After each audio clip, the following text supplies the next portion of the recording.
اور اس کا جو پہلا ایگریمنٹ تھا گیس کی جو ایلوکیشن کا ایگریمنٹ تھا یہ پچھلی حکومت کے اندر ہو گیا تھا، اور اس حکومت نے 2013 کے اندر یہ طے کیا کہ نوری آباد کا جو پاور پلانٹ ہے اس کو 4 جو گیس فیلڈ ہیں جو سندھ کے اندر ہیں ان سے گیس فراہم کی جائے گی، اور اگر یہ کافی نہ ہو یا گیس ختم ہو جائے ان کنوؤں کے اندر تو پہلا رائٹ ہوگا نوری آباد کا کہ امپورٹڈ گیس اس کو ملے، یہ جو LNG ہم بنا رہے ہیں وہ ملے۔ اس کے بعد ایک GSA یعنی جو گیس سپلائی کا اگریمنٹ ہوتا ہے وفاق اور بجلی بنانے کے کارخانوں کے درمیان، وہ طے ہو گیا۔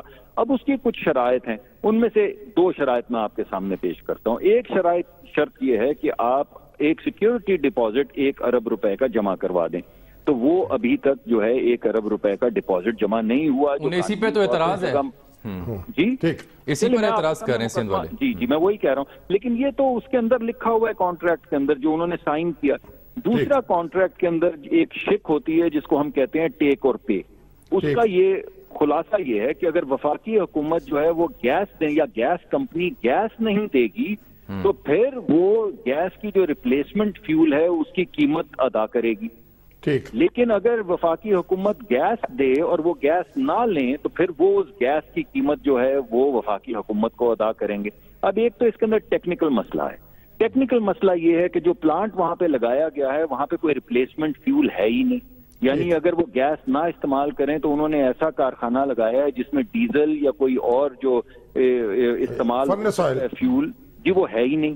اس وجہ سے کانٹریکٹ میں لکھا ہوا ہے کہ قیمت ادا کی جائے گی ریپلیسمنٹ کی، اور ریپلیسمنٹ فیول ہے ہی نہیں، یعنی کارخانے کے اندر چلیں اس کو چھوڑ دیتے ہیں۔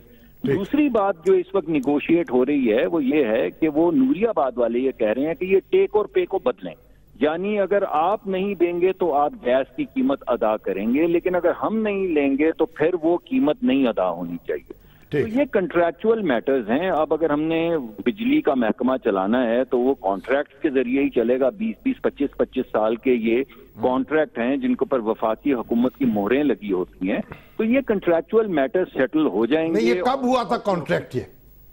یہ ہوا جناب 2014 کے اندر یہ کانٹریکٹ طے ہوا ہے، گیس سپلائی ایگریمنٹ ہوا ہے 2014 میں، اور یہ جو ایلوکیشن ہے یہ دی گئی تھی 2013 کے اندر۔ ٹھیک، تو پھر مراد علی شاہ صاحب کو کیا اعتراض ہے؟ انہوں نے وہ پڑھا نہیں کانٹریکٹ؟ نہیں، میرا خیال ہے کہ کچھ وہ پولرائزیشن ہماری ایک تو ہمارے بہت زیادہ سیاسی پولرائزیشن بہت زیادہ بڑھ گئی ہے ہر چیز میں۔ اگر آپ صحت کا بھی ابھی اگر میں کہوں کہ بہت اچھی بات ہے کہ ہم نے ایک وفاقی حکومت نے ایک نیشنل ہیلتھ انشورنس پروگرام شروع کیا تو وہ بھی پولرائز ہو جائے گا۔ اگر میں کہوں کہ ہم بجلی ٹھیک کرنے کی کوشش کر رہے ہیں تو وہ بھی پولرائز ہو جائے گا۔ تو ایک تو ہمارے معاشرے کے اندر سیاسی پولرائزیشن اس قدر بڑھ گئی ہے کہ کوئی ریشنل بات کرنا مشکل ہو گیا ہے، لیکن اس کے اندر کوئی بھی اگر ٹیکنیکل عوامل ہیں تو حکومت کمیٹڈ ہے کہ ہم اس کو سارٹ آؤٹ کریں گے، اور ہم نوری آباد کو کیوں نہیں گیس دیں گے، بالکل گیس دیں گے، ہمیں بجلی کی ضرورت ہے۔ نوری آباد میں آپ کو یہ بتاتا چلوں نے کانٹریکٹ کیا ہوا ہے کے الیکٹرک کے ساتھ، یعنی وہ جو بجلی بنائیں گے وہ وفاقی حکومت کو نہیں دیں گے، وہ کے الیکٹرک کو دیں گے۔ اور کچھ وہ جو ہے وہ ذرا ہیں بھی ذرا مضبوط، تو وہ نوری آباد کے جو مالک ہیں IPP کے وہ ذرا مضبوط آدمی ہیں، تو مضبوط آدمی جو ہیں وہ پھر ذرا زیادہ زور سے بات کرتے ہیں، لیکن مضبوط ہیں وہ کافی مضبوط ہیں، لیکن مطلب وفاق جو ہے اس کا کام ہے کہ تمام مضبوط اور کمزور لوگوں کی یکساں خدمت کرنا، تو ہم خدمت میں مامور ہیں اور خدمت کرتے چلے جائیں۔ بہت شکریہ جناب آپ کا۔ سر ایک نظر ذرا ڈال لیتے ہیں پہلے کہ شاہ صاحب نے کہا کیا تھا، اور پھر یہ کہ یہ کھپت کا اور استعمال کا معاملہ بھی کیا ہے، اس کا بھی ہم نے ایک ٹیبل بنا رکھا ہے، وہ بھی دکھائیں گے۔ ایک چھوٹی سی بریک لے لیں پہلے، ایک بریک کے بعد ملتے ہیں۔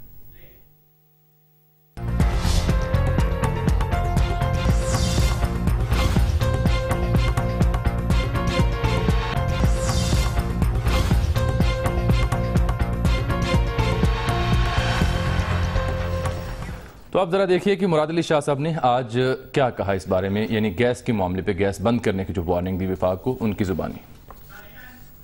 میں فیڈرل گورنمنٹ کو وارن کر رہا ہوں، اگر انہوں نے یہ اس ویکینڈ کے دوران ہماری گیس سپلائی ایگریمنٹ نہیں کی تو ہم گیس لائنز بند کریں گے، ہم گیس لائنز بند کریں گے۔ یہ چیف منسٹر سندھ کہہ رہے ہیں، یہ پوری اسمبلی کہہ رہی ہے۔ Their offices are situated in Karachi. We will storm their offices, we will not let them work here. And we will take over Sui Southern Gas Company and I'll do it by force. یعنی گھس جائیں گے، دھاوا بول دیں گے، دھاوا بول دیں گے، اور ٹیک اوور یعنی قبضہ کر لیں گے. قبضہ کر لیں گے. تو یہ دیکھیے مراد علی شاہ صاحب کا موقف جو ہے اس میں جتنا وزن کیوں نہ ہو، ان کا جو لہجہ ہے اس کی تائید نہیں کی جا سکتی. اور ابھی جو مصدق ملک صاحب نے بتایا ہے کہ اس پہ ایک کمیٹی بن چکی ہے اور اس میں یہ فارمولا سارا اس پہ غور ہو رہا ہے، اور جو نوری آباد کا پاور پلانٹ ہے اس کے بارے میں کانٹریکٹ ہو چکا ہے، اس پر عمل کرنے کا معاملہ ہے. تو یہ ساری چیزیں اس بات کا تقاضا کر رہی ہیں کہ اس لہجے کو اختیار نہ کیا جائے. دیکھیے اب چند سالوں سے جو وزراء اعلیٰ ہیں وہ بہت بے لگام ہو گئے اور ان کو کچھ معلوم نہیں ہوتا کہ ان کو کیا بات کہنی چاہیے اور کیا نہیں کہنی چاہیے. ایک زمانے میں شہباز شریف صاحب نے آصف علی زرداری صاحب کے بارے میں جو صدر پاکستان تھے نازیبا الفاظ استعمال کیے، اور ہم نے اس وقت بھی اس پر گرفت کی تھی اور سرزنش کی تھی اور انہوں نے اس پہ معذرت کی پھر بات. اور یہ ہمارے جو پرویز خٹک صاحب ہیں وہ جس قسم کی زبان استعمال کرتے ہیں، وزیر اعلیٰ کا منصب نہیں ہے کہ وہ وفاقی حکومت کے بارے میں اور وزیر اعظم کے بارے میں اور وزراء کے بارے میں یہ بات کہے، اس طرح کی بات کرے. لیکن خورشید شاہ صاحب اس کے برعکس بیان دیا انہوں نے. نہیں درست ہے، ان کا یہ ہم گیس بالکل ہی بند کریں گے، یہ شاید جذباتی ہو گئے تھوڑا سا. وہ سنجیدہ سیاستدان ہے، مسئلہ ضرور حل ہونا چاہیے، شکایت دور ہونی چاہیے، اور اگر جس کے ساتھ زیادتی ہو رہی نہیں ہونی چاہیے. جو دستور پاکستان کے تحت سندھ کی ضروریات کو جہاں اولیت دینے کی ضرورت ہے بالکل ملنی چاہیے، لیکن اس لہجے کی اجازت نہیں دی جا سکتی. اور مراد علی شاہ صاحب آپ تو ماشاءاللہ لندن اسکول آف اکنامکس کے پڑھے ہوئے ہیں، اور مراد علی شاہ ہیں، مراد علی شاہ ہیں، ایسا نہ کیجئے اور نامراد نہ بنیے. ابھی ایک ہمیں سوال ہے کہ اگر بالفرض سندھ نے گیس بند کر دی تو ہوگا کیا؟ تو وہ دو جملے سن لیں. اگر ایسا ہوتا ہے، اس کی امید نہیں ہے، بالکل بھی ایسا خدشہ نہیں ہے، 2000 میگا واٹ بجلی کی پیداوار بند ہو جائے گی اور 57 لاکھ صارفین اس سے متاثر ہو. کون کہتا ہے یہ حساب کتاب لگایا گیا؟ یہ حساب کتاب لانے کی ضرورت ہی نہیں ہے، لگانے کی کوئی ضرورت نہیں. اگر نہیں اگر کیا مطلب؟ لوگ پوچھتے ہیں، کچھ پوچھنے کی ضرورت ہوتا ہے کہ اگر ایسا ہوا تو کیا کچھ بھی نہیں ہوگا، ایسا نہیں ہوگا. وہ تو ہم پہلے کہہ چکے ہیں کہ ایسا نہیں ہوگا، ہمیں اس پہ کیلکولیشن کرنے کی ضرورت ہی نہیں ہے. یہ بس غصے کی باتیں ہیں. تو یہ تو ایسی بات ہے جیسے ہم کہیں کہ جناب جہاں آصف علی زرداری صاحب کی رہائش گاہ ہے وہ اس کا راستہ بند کر دیا جائے گا، یا بحریہ ٹاؤن جو ہے اس میں تو سڑک جا رہی ہے اس طرف، اس کو جانے نہیں دیا جائے گا. اور ڈپٹی کمشنر لاہور جو ہے یہ دھمکی دے. دیکھیے ہمارے یہ جو سیاسی لہجے میں بات کرنا وزراء اعلیٰ کو زیب نہیں دیتا. اس کے لیے پارٹی عہدیدار ہونے چاہیے، وہ اونچ نیچ کر بھی لیں. ترجمان ہو گئے، ترجمان نہیں، حکومت کے نہیں، پارٹی کے. پارٹی جو ہے اب پیپلز پارٹی ہے، مسلم لیگ نون ہے، تحریک انصاف ہے. اب بدقسمتی سے ان کے جو عہدیدار ہیں وہی بن چکے ہیں منصبدار، اور ان کو چاہیے کہ یہ اس طرح کے مسائل پر بولنے کے لیے پارٹی لیڈرز کا چناؤ کریں جو حکومت میں نہیں ہے. اور حکومت میں جو لوگ کام کر رہے ہیں وہ وفاقی حکومت میں ہوں یا صوبائی حکومت میں ہوں، وہ ایک دوسرے کا اداروں کا احترام کریں اور اداروں کے توہین نہ کریں اپنے لہجوں سے. اداروں سے یاد آیا کہ احتساب کمیشن کا ایک ادارہ ہے خیبر پختونخوا میں، کئی ماہ ہو گئے وہاں پہ اس کے سربراہ نہیں ہے، لیکن آج عمران خان صاحب نے یہ بتایا ٹویٹر کے ذریعے کہ جو احتساب کمیشن ہے اسے وہ ہائی کورٹ کے ماتحت کرنے جا رہے ہیں، اور انہوں نے کہا کہ جلد اس بارے میں مسودہ تیار کیا جائے، بل تیار کیا جائے، اسمبلی میں پیش کیا جائے، اور جو ڈی جی احتساب کمیشن ہوں گے ان کی تعیناتی بھی پھر chief justice Peshawar high court کے ذریعے عمل میں لائی جائے گی. یہی نہیں بلکہ پھر انہوں نے کہا یہی مشورہ ہم نیب کو بھی دیں گے اور نیب کے لیے بھی ایک ایسا بل پرپوز کریں گے. پہلی بات تو یہ اس سے کیا سر مسئلہ حل ہو جائے گا؟ بالکل حل نہیں ہوگا. کہ عدالتوں کا مسئلہ حل ہو چکا ہے؟ کیا زیریں عدالتوں سے انصاف مل رہا ہے؟ سبارڈینیٹ جوڈیشری جو ہے اس میں کیا ہو رہا ہے؟ اور کس طریقے سے وکیلوں نے کیا وہ ہائی کورٹ کے نگرانی میں کام نہیں کر رہی؟ ہائی کورٹ کا کام ہے مقدمات کا فیصلہ کرنا، انصاف دینا. یہ پروسیکیوشن کی یا انویسٹیگیشن کی جو ایجنسیز ہیں ان کی نگرانی کرنا نہیں ہے یا ان کے سربراہ مقرر کرنا نہیں ہے. دستور پاکستان میں یہ الگ الگ انتظامیہ اور عدلیہ کی تقسیم ہے، یہ دستور کی روح کے خلاف ہے. اور ایک بات سن لیجئے کہ اگر یہ سارے کام ہائی کورٹ نے کرنے ہیں تو پھر انہوں نے کیا کرنا ہے؟ سرکار پھر کس لیے؟ اور پھر یہ آپ فوج سے کروا لیجئے گا پھر. تو یہ ہمیں ان کو چاہیے کچھ طریقہ سیکھیں. اور یہ جو ہمارے پی ٹی آئی ہے نا، اس کو احتساب کا حیضہ ہو چکا ہے. ایک جنبش، ایک پورا، ایک تو نیب ہے، اس کی جورسڈکشن جو ہے پورا ملک ہے، صوبے ہیں. اس کے بعد آپ دیکھیے آپ کے اینٹی کرپشن کے ڈپارٹمنٹ ہیں. پنجاب کا ڈپارٹمنٹ تو بڑا اچھا کام کر رہا ہے. تحریک انصاف کو تو شاید فوج کے علاوہ کسی پہ اعتبار ہی نہیں ہے نا، وہ الیکشن بھی چاہتے ہیں کہ فوج کی نگرانی میں ہوں. پاکستان تحریک انصاف نہیں، انتخابات کی بات اور ہے. بات یہ ہے کہ خیبر پختونخوا میں اینٹی کرپشن کا ادارہ جو ہے اس کو مستحکم کرے. اب ایک احتساب کے دوسرا احتساب، پھر تیسرا احتساب. اب اللہ کے بندوں کو کام کرو، آپ کی رقوم رکھی ہوئی بجٹ میں وہ خرچ نہیں ہو پا رہے. نہیں، وہ تو نہیں خرچ ہوئی، تو آپ کیا احتساب کریں؟ گنجی کی نہائے گی کیا، نچوڑے گی کیا؟ ٹھیک ہے. تو اس لیے یہ جو خدا کے لیے اس قوم پر رحم کرے، اور یہ احتساب نام کا جو یہ سارا ہنگامہ برپا کر رکھا ہے، اسے توبہ حیضہ ہوا ہے، توبہ کریں اس سے. حد ہو گئی. اب چین ہے، انڈیا ہے، کہیں زیادہ کرپٹ ہیں ہمارے مقابلے میں، لیکن کام کر رہے ہیں اور ان کو پکڑ بھی رہے ہیں. جو ادارے موجود ہیں ان کو درست نہیں کرتے، نئے ادارے بنانے پہ آ جاتے ہیں. ابھی آپ دیکھیں ہائی کورٹ جو ہے اس کے کندھے پہ رکھ کے اپنی بندوق چلا رہے ہیں. اور بھئی ہائی کورٹ جو جج مقرر ہوئے ہیں ہائی کورٹوں کے اور عدلیہ کے، وہ جب دیکھیں جوڈیشل کمیشن جیسے دیتا ہے، تقرری کرتا ہے، اس پہ کتنی شکایات لوگوں کو پیدا ہوئی. بہت زیادہ. ہائی کورٹ کو غیر ضروری معاملات میں الجھانا نہیں چاہیے، اپنا کام خود کریں. بالکل. ایک بریک لیتے ہیں ناظرین، واپس آتے ہیں کچھ دیگر موضوعات کے ساتھ.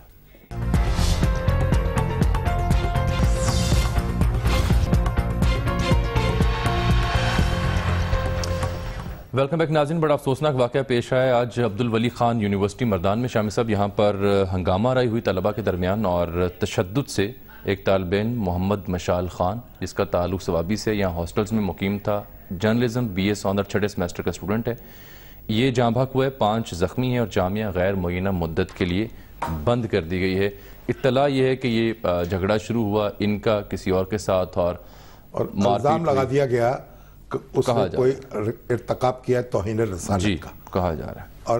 اور حیرت کی بات یہ ہے کہ اس لڑکے کو جس طریقے سے نشانہ بنایا گیا، وہ ویڈیو ہم دکھا نہیں سکتے، اور جو ویڈیو میں نے دیکھی ہے اس کی، جس طرح کی اس کی لاش پڑی ہوئی ہے، آنکھوں میں آنسو آ گئے. اب دیکھیے یہ کوئی کسی مدرسے کی کہانی نہیں ہے، کسی بازار کی کہانی نہیں ہے، یہ کہ یونیورسٹی ہے اور عبدالولی خان یونیورسٹی ہے.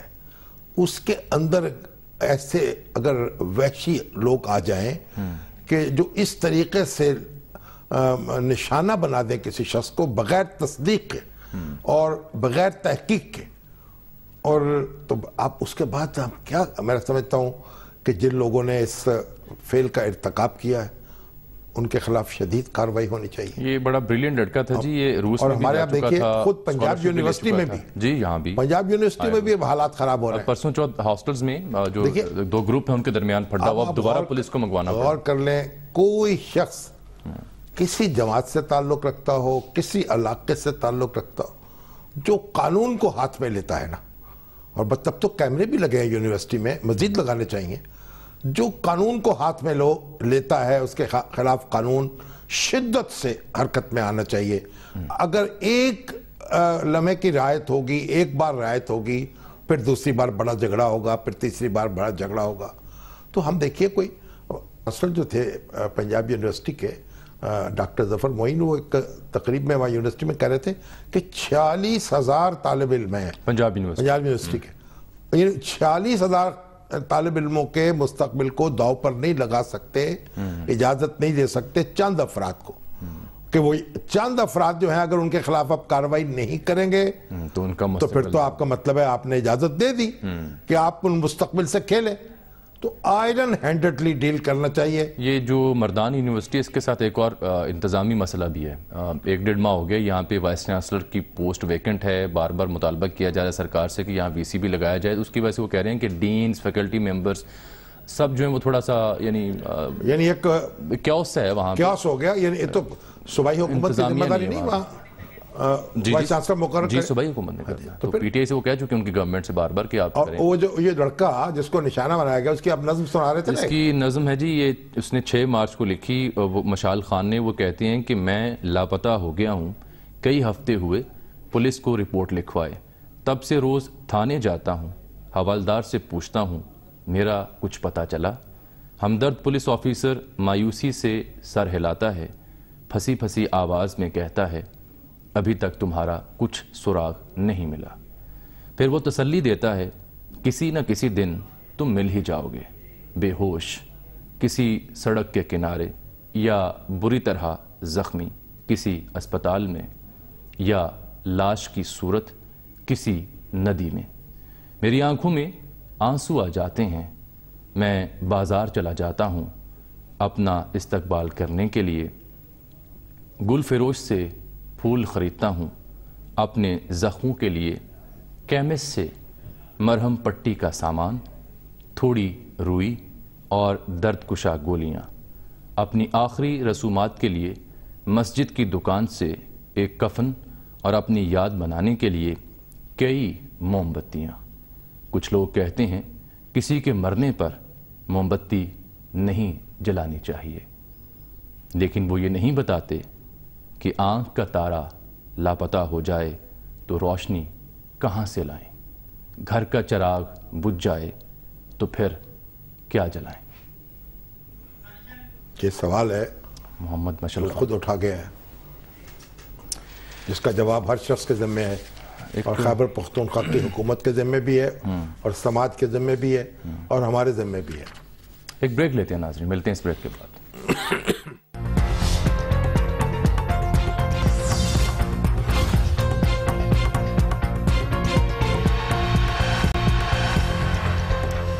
ویلکم بیک ناظرین۔ شام صاحب کل ہم بات کرے تھے فاروق عبداللہ صاحب کا جو مطالبہ آیا کہ امریکہ کو چاہیے ثالثی کا کردار ادا کرے مسئلہ کشمیر کے حل کے لیے، کیونکہ دو طرفہ مذاکرات سے تو بات نہیں بنی۔ تو بات جو رہ گئی تھی جس پہ ہم نے غور کرنا تھا وہ یہ تھا کہ ثالثی، مگر کیسے؟